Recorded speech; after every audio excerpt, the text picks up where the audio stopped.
Cybersecurity is boring. The security team is the department of no.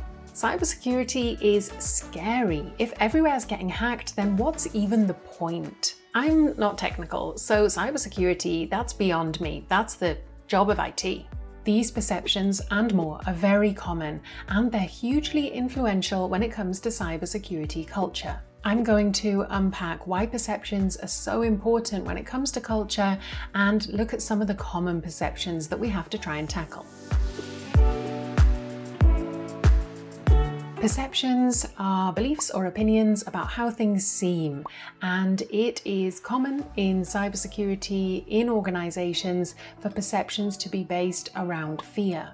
And a negative fear-based perception in an organization will alienate people.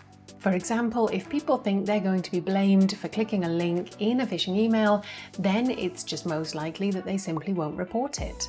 When it comes to cybersecurity culture, we have a lot to learn from the aviation industry and how they handle incidents. They operate with a just culture where they don't blame people, they don't look at who is at fault, but they focus on what went wrong. The aviation industry understands that blaming people for incidents doesn't reduce the likelihood of those incidents, it just reduces the likelihood of you knowing about them, which is the last thing that we want in cybersecurity. Social proof is an essential factor directing our behaviour.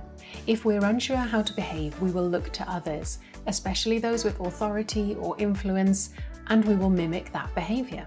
So how people in authority act around security will influence how others perceive that they should be behaving. For example, if a line manager is using WhatsApp to share company data or they are sharing passwords, then others in the team will think this is normal, this is acceptable behaviour, and they're likely to follow suit, regardless of what the company policies say.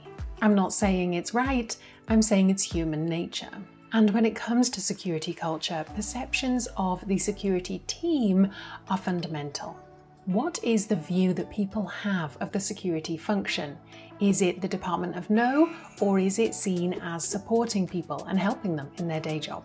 These perceptions will influence whether people engage with the security team, whether they ask questions, whether they report incidents, whether they engage with training. Self-efficacy, a person's belief that they can successfully execute a recommended behaviour to reach a desired outcome, that has long been regarded by psychologists as the most influential factor in behavioural change. Raising awareness of threats is of course fundamental, but that will only take your cybersecurity awareness raising and culture so far. Empowering people, giving them the confidence and the belief that they can practice the secure behaviours that you want, that is the true game changer. And as well as giving people the confidence to engage in cybersecurity, we of course have to give them the right tools and the guidance that will really support them. This is the final video in my series on the 4 key areas of cybersecurity culture. Make sure you watch the other videos on awareness, behaviour and values if you haven't already, to get a well-rounded picture of what cybersecurity culture really is. And if you haven't checked out the Cygenta Guide to Cybersecurity Culture and you want to learn more about this topic, then make sure you don't miss it.